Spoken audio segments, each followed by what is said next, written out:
تو اس وجہ سے رنگت کا کوئی مسئلہ نہیں ہے۔ البتہ مومن کو، مسلمان کو یہ نشے والی چیزیں، گٹکے شٹکے، نسوار جو ہے، حکے شکے، سگریٹ، ان سے بچنا چاہیے، یہ اسراف ہے۔ بعض علماء اس کو ناجائز حرام کہہ رہے ہیں، میں نے دوسرے کلپوں کے اندر باقاعدہ 2-3 کلپوں میں اس کی وضاحت کی ہے۔ کچھ مکروہ تحریمی کہہ رہے ہیں، ورنہ یہ اسراف تو ہے ہی ہے، تبذیر نہ بھی ہو، اسراف ہے۔ لا تسرفوا انہ لا يحب المسرفین، مومن کے ساتھ یہ چیزیں جڑتی نہیں ہیں، قرآن نہیں کر رہا ہے، روک رہا ہے اسراف کرنے سے۔ تو بہرحال اگر وہ کرتا ہے تو پھر منہ کی صفائی رکھے بہت زیادہ، کیونکہ مسجد میں پیاز اور لہسن وغیرہ اس قسم کی بدبودار چیزیں کھا کے آنے سے روکا ہوا ہے نا حدیث کے اندر۔ تو جب وہ کھانے کی چیزیں جو جائز ہیں اور اسراف میں نہیں آتی، انسان کی ضرورت میں ہیں، ان میں بدبو کی وجہ سے احادیث آ چکی ہیں، تو جو لوگ یہ فضولیات اور اسراف والی چیزیں اور منہ میں بدبو پیدا کر کے آتے ہیں، جاتے ہیں مجلسوں میں، مسجدوں میں آتے ہیں، تو شرم کی بات ہے، بہت شرم کی بات ہے۔ پھر جیب میں رکھ کے آتے ہیں گندگی کو، اس گند کو، تو اگرچہ یہ نجاست والی چیز نہ ہو تو نجس تو نہیں ہے، لیکن یہ پھر بھی ایک مسلمان کامل اور مومن کامل کے ساتھ یہ کام جڑتے نہیں ہیں۔ اچھا، اس کے ساتھ ساتھ ایک مسئلہ اور ہے، اور وہ یہ ہے دمہ کا انہیلر۔ دمہ کا انہیلر، اگر دمہ کا انہیلر استعمال کر رہا ہے تو اس میں 2 صورتیں، ایک یہ ہے کہ خالی ہوا لے رہا ہے تو اس سے روزہ نہیں ٹوٹتا، ہوا ہی ہے۔ لیکن ایک دوسرا دمہ کا انہیلر یہ ہوتا ہے کہ وہ چھوٹی سی مشین کی جس میں کیپسول ڈالتے ہیں اور اس کے اندر بورا سا ہوتا ہے، اس کو کھینچتے ہیں تو وہ اندر ذرات جا رہے ہوتے ہیں، تو اس سے روزہ ٹوٹے گا۔ یہ دونوں میں فرق ہے۔ یہی مسئلہ فرق والا ہے آکسیجن وینٹیلیٹر پہ جو مریض ہوتے ہیں، وہاں پر بھی اگر وہ صرف ہوا اندر جا رہی ہے تو روزہ نہیں ٹوٹے گا، لیکن اگر اندر کوئی دوائی لیکوڈ یا بورا وغیرہ اس طرح قسم کی صفوف وہ اندر جا رہی ہے تو ایسی صورت میں روزہ اس کا ٹوٹے گا۔ اسی طرح ایک مسئلہ ہے وہ یہ کہ شوگر کی انسولین، تو شوگر کی انسولین لینے سے روزہ نہیں ٹوٹتا، چاہے وہ انجیکشن کی صورت میں ہو یا ڈرپ کی صورت میں ہو، دونوں صورتوں میں روزہ نہیں ٹوٹتا۔ اس کے ساتھ یہ مسئلہ بھی یاد رکھیں جو عام طور پر لوگ پوچھتے ہیں اور پیش آتا ہے کہ ڈرپ چاہے وہ جس قسم کا بھی ہو، چاہے وہ طاقت کا ڈرپ ہی کیوں نہ ہو، گلیکوز وغیرہ کا، پھر بھی روزہ نہیں ٹوٹتا۔ البتہ طاقت کا ڈرپ، گلیکوز وغیرہ بغیر ضرورت کے لگانا مکروہ کرتا ہے روزے کو، لیکن ٹوٹتا نہیں ہے۔ مسئلہ محققین کا یہی ہے، اکثر علماء اور فقہا کا یہی ہے، فتویٰ اسی پر دیا جاتا ہے۔ باقی رہ گیا انجیکشن، ظاہر بات ہے جب ڈرپ سے نہیں ٹوٹتا تو انجیکشن سے کیسے ٹوٹے گا؟ انجیکشن تو معمولی سی چیز ہے، وہ چاہے گوشت کا انجیکشن ہو یا رگ کا ہو، دونوں صورتوں میں روزہ انجیکشن سے نہیں ٹوٹتا۔ اس کے ساتھ ساتھ اب شوگر انسولین کا مسئلہ بھی ہو گیا آپ کے سامنے، یہ بھی میں نے بیان کر دیا۔ اب قے کا مسئلہ یاد رکھیں، یہ مسئلہ عام طور پر لوگ پوچھتے ہیں، الٹی متلی قے، تو قے سے روزہ نہیں ٹوٹتا۔ بہت سارے لوگ سمجھتے ہیں ٹوٹتا ہے اور روزہ خواہ مخواہ کھا جاتے ہیں۔ قے سے روزہ نہیں ٹوٹتا۔ صرف 2 قسم کی قے ہیں جن سے روزہ ٹوٹتا ہے، ان کو نوٹ فرما لیں، اور وہ عام طور پر پیش نہیں آتی۔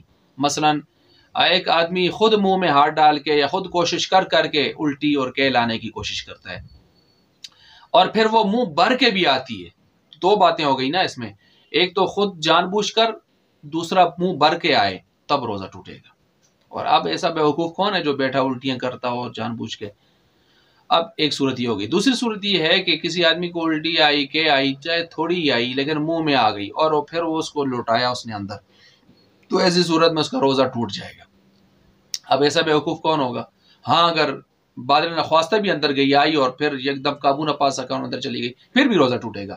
یاد رکھیں اصول یہ ہے کہ معدے کے اندر سے کوئی چیز آئے گی اور وہ منہ میں آ کے واپس جائے گی، تو یہ ایک جدا محال ہے نا، معدہ تو آئی اور پھر، تو ایسی صورت میں چونکہ منہ کا اندر والا حصہ بھی من وجہ باہر والا شمار ہوتا ہے، تبھی تو آپ غسل میں اس کو اندر سے کلی کرنا، غرارہ کرنا آپ کے لیے ضروری ہے، اور ناک کا ہڈی تک کا حصہ باہر کے ساتھ شمار ہوتا ہے، تبھی تو اس کو غسل میں اوپر تک کچی ہڈی تک پانی پہنچانا ضروری ہوتا ہے، تو احتیاط اس وجہ سے اس کا روزہ ٹوٹے گا۔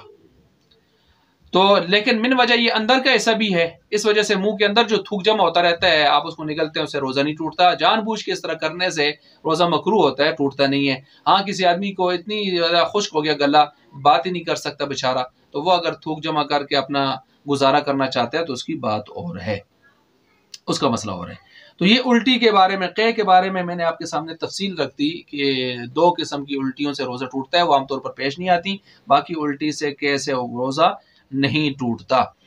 باقی کوئی بھی ایسی چیز جو آپ کے دماغ کو معوف کرے گی، مثلا وہ چرس ہے، الکوہل ہے، شراب ہے، ہیروین ہے، افیون ہے، کوکین ہے، کوفین ہے، کوئی بھی ایسی چیز ہے، چاہے وہ کھا کر، پی کر، یا وہ لگا کر، انجیکشن لگا کر، کسی صورت میں بھی جب آپ کے دماغ پر اس کا اثر ہو رہا ہے بری طرح، تو اس سے آپ کا روزہ ٹوٹے گا روزہ ٹوٹے گا۔ سگریٹ سے بھی روزہ ٹوٹے گا، وغیرہ وغیرہ ساری چیزوں سے۔ اب یہاں پر ایک مسئلہ ہے نسوار کا۔ کچھ لوگ نسوار کے حوالے سے، ہمارے ایک بہت ہی علمی شخصیت جو علامہ چلاسی بابا کے نام سے مشہور ہیں، چلاسی بابا، وہ اور کچھ اور علماء کی رائے یہ آئی کہ نسوار سے روزہ نہیں ٹوٹتا، کیونکہ انہوں نے قیاس کیا اس پر کہ ایک عورت جس کا خاوند بڑا بد مزاج ہے، وہ سیلا ہے اور ظالم ہے، اور وہ آتا ہے تو اگر ذرا نمک اوپر نیچے ہوا تو وہ پھر پٹائی کرتا ہے، تو عورت کو تجربہ نہیں ہے پکانے کا، وہ مسئلہ پوچھتی ہے تو کیا ایسی صورت میں وہ چکھ سکتی ہے؟ تو اس کے لیے علماء یہی جواب دیتے ہیں کہ صرف ایسے اگر واقعی اس طرح کی شدید ناگزیر صورتحال ہے تو پھر وہ چکھے اور چکھتے ہی فوراً تھوکے اور زبان کو صاف کر لے، منہ کو صاف کر لے، روزہ نہیں ٹوٹے گا۔ تو وہ کہتے ہیں دیکھیں یہ جب جہاں تک گنجائش ہے تو نسوار بھی تو منہ میں آتی ہے اور منہ سے ہی واپس آ جاتی ہے پھر، تو اس سے روزہ کیسے ٹوٹتا ہے؟ تو اس کا جواب یہ ہے کہ بھائی نہیں، نسوار سے روزہ ٹوٹے گا۔ اس کی وجہ یہ ہے کہ روزہ جو ہے ایک عبادت ہے، اور عبادت میں فقہا کا متفقہ اصول یہ ہے کہ احتیاط کو سامنے رکھا جائے، اور احتیاط اسی میں ہے کہ روزہ ٹوٹے گا، کیونکہ شک پیدا ہو جاتا ہے جب نسوار منہ میں ڈالتے ہیں آپ، اس کے ذرات دائیں بائیں منہ میں بکھرتے ہیں، دانتوں میں ادھر ادھر، اور کبھی چاہتے نہ چاہتے تھوک کے ساتھ انسان کے حلق سے نیچے اتر بھی سکتے ہیں۔ اب جب اندر کا معاملہ ہے، شک والا ہے، تو جہاں شک پیدا ہو جائے شریعت وہاں یقین کا حکم بھی کبھی لگا لیتی ہے احتیاط کی وجہ سے۔ اور یاد رکھیں یہ عبادات میں یہ احتیاط کا معاملہ ہے، اور حلال حرام کے مسئلے میں بھی یہ احتیاط والا معاملہ ہے۔ بدعت اور سنت کے معاملے میں بھی یہی مسئلہ ہے، حلال حرام کے مسئلے میں بھی یہی احتیاط والا معاملہ ہے۔ میں مثال دیتا ہوں، دیکھیں کسی چیز کے بارے میں یہ ہے کہ یہ بدعت ہے یا سنت ہے، 2 طرفہ دلائل ہیں، تو اس میں یہی ہے کہ آپ اس کو یوں سمجھیں، اس کو چھوڑ دیں، ترک کر دیں، گویا اس کو بدعت شمار کر لیں، کیونکہ دلائل اس طرف سے بھی آ رہے ہیں۔ ایک چیز حلال ہے یا حرام ہے، 2 طرفہ دلائل قوی ہیں، برابر درجے کے ہیں، تو آپ اس کو حرام سمجھ کے چھوڑ دیں، اس وجہ سے کہ احتیاط اسی میں ہے۔ اسی طرح جو ہے جب عبادات میں ہے تو عبادات میں بھی یہ احتیاط ہوتی ہے۔ میں مثال دیتا ہوں اس کی، جیسے کہ زکوٰۃ کا مسئلہ ہے نا، زکوٰۃ کا مسئلہ، اب زکوٰۃ میں سونے کو 7.5 تولے سونے کو نصاب بنایا جائے تو وہ تو 7 لاکھ سے اوپر کا نصاب بنے گا، اور یا 52.5 تولے چاندی کو نصاب بنایا جائے وہ تو تقریباً 40-45 ہزار روپے بنتا ہے، تو بہت تھوڑا ہے۔ تو اب احتیاط علماء فرماتے ہیں، 80% علماء کا نظریہ یہی ہے کہ احتیاط، چونکہ زکوٰۃ عبادت ہے اور عبادت میں احتیاط ہوتی ہے، تو ہم 52.5 تولے چاندی کو نصاب بنائیں گے۔ بات سمجھ آ گئی؟ اسی طرح اب روزہ ہے تو روزہ بھی چونکہ ایک عبادت ہے تو اس میں بھی احتیاط کا پہلو ہے، تو لہٰذا احتیاط کا پہلو سامنے رکھتے ہوئے جب اندر سوار شک پیدا ہو گیا کہ ذرات اس کے دائیں بائیں اور اندر جا سکتے ہیں، تو اب احتیاط یہی ہے کہ روزہ ٹوٹنے کا حکم لگایا جائے۔ ٹھیک ہو گیا ایک عمومی۔ اور یہ یاد رکھیں عبادات میں احتیاط کو سامنے رکھا ہے، اور احکام میں منع، اصل یہ ہے کہ کوئی بھی کام آپ بتائیں گے یہ دین ہے، عبادت ہے، ثواب کا کام ہے، تو اس پر آپ کو دلیل دینی پڑے گی، وگرنہ وہ منع ہے۔ منع اصل اصول ہے وہاں پر احکام کے معاملے میں، شرعی احکام کے مسئلے میں۔ اسی طرح معاملات میں اصل ایسر ہے، اسہل ہے، جو سہولت والا ہوگا اس کو، جیسے مہر میں دیکھیں نا، بہترین برکتیلا نکاح ہوا ہے جس میں مشقت کم ہو، یعنی مہر وغیرہ یہ چیزیں کم ہوں۔ اور اسی طرح جو ہے دنیا کی چیزوں میں، اشیاء میں، وہ اصل اباحت ہے، یعنی ہر چیز اللہ نے تمہارے لیے وَسَخَّرَ لَكُم مَا فِي السَّمَاوَاتِ وَمَا فِي الْأَرْضِ جَمِيعًا مِّنْهُ مباح بنائی ہے۔